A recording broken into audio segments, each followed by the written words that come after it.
हाँ जी, बहुत बहुत नमस्कार, सत श्री अकाल, हेलो और सलाम आप सभी लोगों को। स्वागत करता हूं आपका होस्ट और दोस्त अनुपम त्रिपाठी एक और ब्रांड न्यू एपिसोड में।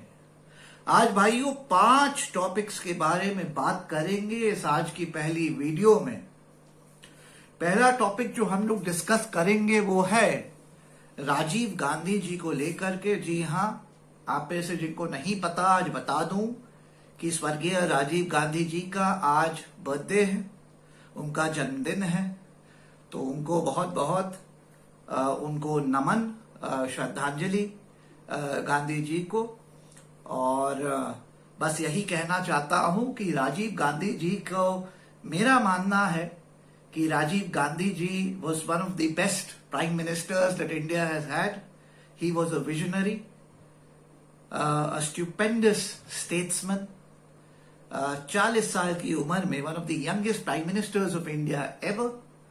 और टेलीकॉम रेवोल्यूशन हो जाए चाहे कंप्यूटर रेवोल्यूशन, दोनों राजीव गांधी जी की देन है भारत को। राजीव गांधी जी वो प्रधानमंत्री थे जिन्होंने ऑनेस्टली एडमिट किया था कि भारत सरकार की जो नीतियां होती है उसमें जो फंड्स रिलीज होते हैं आम आदमी तक पहुंचने के लिए, तो अगर 100 रुपया रिलीज होता है तो वो जाते जाते 15 रुपया गरीब तक पहुंचता है, सिटीजन तक पहुंचता है, और बाकी 85 रुपये रास्ते में खा जाया जाता है। इसका एडमिशन किया था उन्होंने।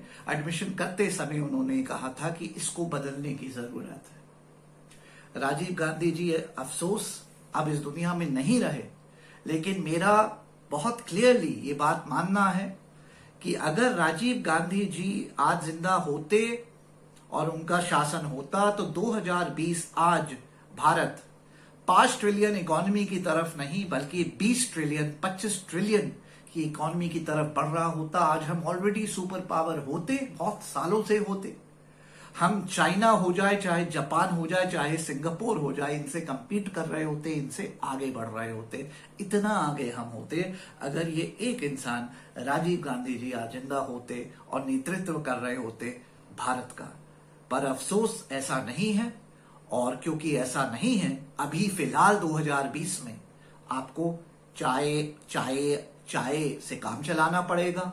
और अगर आप आईएम अहमदाबाद से हैं, चाहे आईआईटी से हैं, तो आप आईआईटीएंस और आईएम वालों को एक ही नसीहत मिलेगी, तलो पकौड़े तलो पकौड़े तलो पकौड़े। और बाकी जो भारत है और 30-32 करोड़ भारत की पॉपुलेशन जो कि अंधभक्तों की है, गोबरों की है, वो लोग मोदी मोदी मोदी करते रहेंगे। इसी के साथ अगले टॉपिक की तरफ बढ़ते हैं। आज का सेकंड टॉपिक है भाइयों नीट और जेईई एग्जाम्स का। जी हाँ, ये जो स्टूडेंट्स होते हैं, बच्चे होते हैं जो NEET यानी मेडिकल एंट्रेंस का एग्जाम देते हैं, और इनकी संख्या बहुत भारी होती है। 8 से 10 से 12 लाख ऐसे स्टूडेंट्स होते हैं। इसी के साथ साथ जो जेईई इंजीनियर्स जो होते हैं, जो इंजीनियरिंग का बच्चे, जो इंजीनियरिंग स्टूडेंट्स होते हैं जो एग्जाम देते हैं जेईई का, वैसे करीब 15 लाख स्टूडेंट्स, इनका एग्जाम की डेट आ रही है। इन बच्चों ने सभी ने मिल करके भारत सरकार से गुहार लगाई कि क्योंकि कोविड-19 का पेंडेमिक का समय है, 25 लाख संख्या से ज्यादा ये कोविड-19 फैल गया है भारत में। हर दिन 50,000 से 70,000 केसेस नए आ रहे हैं। तो ऐसे में देखिए, ये नीट का एग्जाम और जेईई का एग्जाम कोई बच्चों का खेल नहीं है, बहुत मेहनत करनी पड़ती है। अंडर दी सर्कमस्टांसेस ना तो बच्चों की तैयारी है, ना वो माहौल बन पाया है, एंड अबव ऑल ऐसा एग्जाम देना जिसमें कंबाइंड स्ट्रेंथ देखे तो करीब 25 लाख बच्चे भारत में ये इम्तिहान देंगे। तो ऐसे में अगर ये इम्तिहान देने जाते हैं सेंटर्स में तो बहुत ज्यादा पॉसिबिलिटी रही, बहुत हाई प्रोबेबिलिटी है इस कोविड-19 को और फैलने की, और इनकी जान को खतरा हो सकता है। इसको देखते हुए इन बच्चों के माँ बाप ने भारत सरकार से गुहार लगाई कि ये जेईई और नीट के एग्जाम्स को 1 साल पोस्टपोन कर दिया जाए, इस साल नहीं लिया जाए। हाँ, या ये जो सितंबर में डेट आ रही है इसको बढ़ा के जनवरी कर दिया जाए या फरवरी कर दिया जाए अगले साल। लेकिन भारत सरकार ने यानी मोदी सरकार ने इनकी एक नहीं सुनी, उसके बाद इन बच्चों ने सुप्रीम कोर्ट में गुहार लगाई।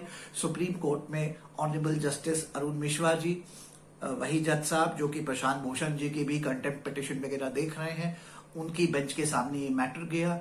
जज साहब ने 3 मिनट से ज्यादा समय नहीं दिया इस पिटिशन को डिसाइड करने में और कहा कि भाई देखो, ये पढ़ाई लिखाई जो है दिस मस्ट गो ऑन, इसमें हम लोग रोक टोक नहीं कर सकते। और जज साहब ने पिटिशन डिसमिस कर दी। तो नेट ये हुआ है कि ये सभी बच्चे अपना जेईई का एग्जाम और नीट का एग्जाम 1 सितंबर ऑनवर्ड्स, और इसी के बीच में 1 सितंबर से 12-13 सितंबर के बीच में दोनों एग्जाम्स आ रहे हैं। इन बच्चों को एग्जाम के लिए बैठना पड़ेगा।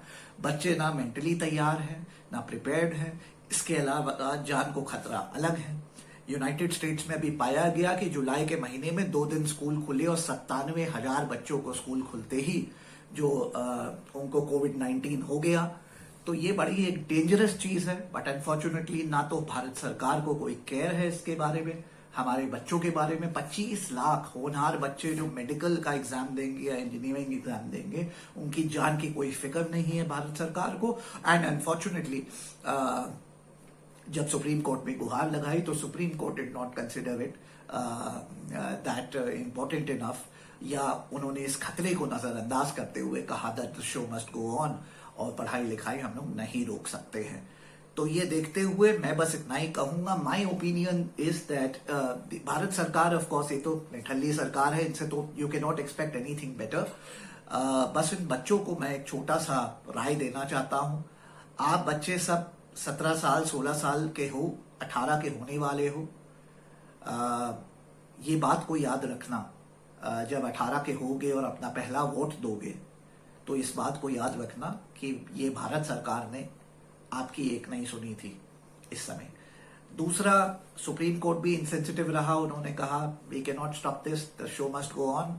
तो बस मैं इतना ही कहना चाहूंगा that I feel that the supreme court has been hurried in this matter. उन्होंने एक रश में ये डिसीजन लिया है। मेरे ख्याल से इस एग्जाम को जरूर टाल देना चाहिए था बाय अ ईयर, क्योंकि आप सिर्फ यही नहीं देखिए कि immediately what's the impact, how dangerous it is going to be, which it will be without a doubt. Situation देखिए, भारत में 26 लाख केसेस हैं कोविड-19 के। डेली 50 से 70 हजार नए केसेस आ रहे हैं। आप कह सकते हैं हम सैनिटाइजर लेंगे, मास्क लगाएंगे, शील्ड लगाएंगे, लेकिन जब ये इम्तिहान में 25 लाख बच्चे देने जाएंगे, आपको भारत में देखा है आपने किस प्रकार से, क्या मतलब, मास्क लगा लेते हैं लेकिन सोशल डिस्टेंसिंग तो हो ही नहीं पाती। और क्योंकि इतने सारे लोग हैं, इतनी भीड़ है भारत में, इट इज नियर इम्पॉसिबल। तो ये एक रेसिपी फॉर डिजास्टर है जिसमें बच्चे बैठेंगे एंड अपनी जान डेफिनेटली रिस्क करेंगे। इंजीनियर, डॉक्टर बने ना बने मुझे नहीं पता, but I just hope that they're safe, they don't lose their lives before becoming doctors and engineers.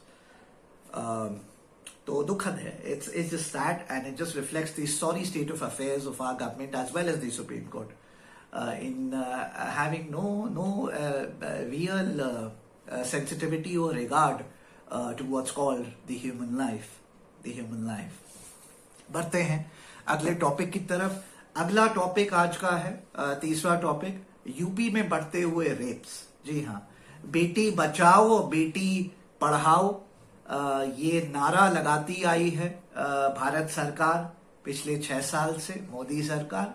लेकिन अनफॉर्चुनेटली बेटी बचाओ और बेटी पढ़ाओ के नारे में अब भारत की बेटियां धीरे धीरे जान रही हैं कि शायद ये बेटी बचाओ का नारा ये भाजपा सरकार पे ही लागू होता है। इन्हीं से हमें अपनी बेटियों को बचाने की जरूरत है।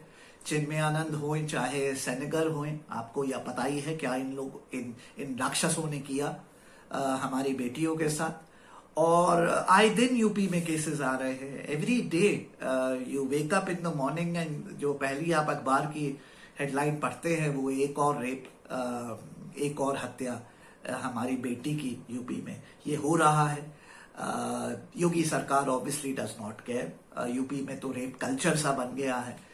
मैं बस इतना ही कहूंगा कि अगर बेटियां घर से बाहर यूपी में निकलती हैं तो दे step out of their homes eight their own risk, क्योंकि वाकई बाहर भेड़िए और राक्षस घूम रहे हैं। जंगल राज तो है ही है यूपी में, और योगी सरकार एक नंबर की डिठल्ली निकम्मी सरकार है जिसके बस की कुछ नहीं है, कुछ भी नहीं है, और इसी कारण ये हो रहा है। So it's very very unfortunate. हमारी बेटियां सेफ नहीं है। इनफैक्ट सिर्फ यूपी में ही नहीं, पूरे भारत में हमारी बेटियां सेफ नहीं है। बढ़ता हूं अगले टॉपिक की तरफ। अगला टॉपिक है डॉक्टर कफील खान को लेकर के। डॉक्टर कफील खान साहब की अभी इलाहाबाद हाई कोर्ट में 19 तारीख को सुनवाई हुई है, और जैसा आप लोगों को पता होगा कि ये सुनवाई किसी टेक्निकल कारण से सुनवाई हुई, लेकिन इसमें अल्टीमेटली डिसीजन नहीं आ पाया, कोर्ट की ऑर्डर जजमेंट नहीं आ पाया। अब for orders and for judgement court and for final hearing one last time ये हियरिंग को पोस्टपोन कर दिया गया है 24 अगस्त के लिए। मेरा मानना है, दिस इज माय ओपिनियन, 24 अगस्त को 99% मेरा मानना है डॉक्टर कफील खान रिहा होंगे, बाइज्जत रिहा होंगे, and he will be a free man. So you will all his fans will have a reason to celebrate. बाकी देखते हैं, सब कोर्ट के हाथ में है। Let's see what happens. Fingers crossed and I will be praying. दुआ करिएगा डॉक्टर कफील खान के लिए आप लोग। बढ़ते हैं अगले टॉपिक की तरफ। आज सुनवाई थी सुप्रीम कोर्ट में प्रशांत भूषण जी के कंटेम्प्ट केस को लेकर के, उनके सेंटेंसिंग को लेकर के। आज सुप्रीम कोर्ट ने उनसे जवाब मांगा कि आपको हम क्यों नहीं सेंटेंस दे और क्यों नहीं कितना सेंटेंस दे, आपको कुछ कहना है।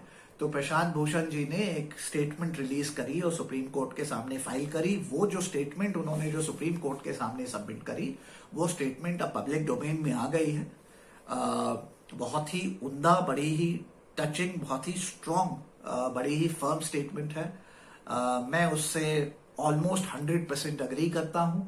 I've been very impressed with the statement, और मैंने वो स्टेटमेंट भी हमारे कम्युनिटी टैब पे, हमारे यूट्यूब चैनल अनुपम त्रिपाठी यूट्यूब चैनल के आप कम्युनिटी टैब पे जाइए तो पूरी उनकी जो स्टेटमेंट ऑफिशियल है वो मैंने आपके सामने रखी है, उसको आप लोग पढ़िएगा जरूर।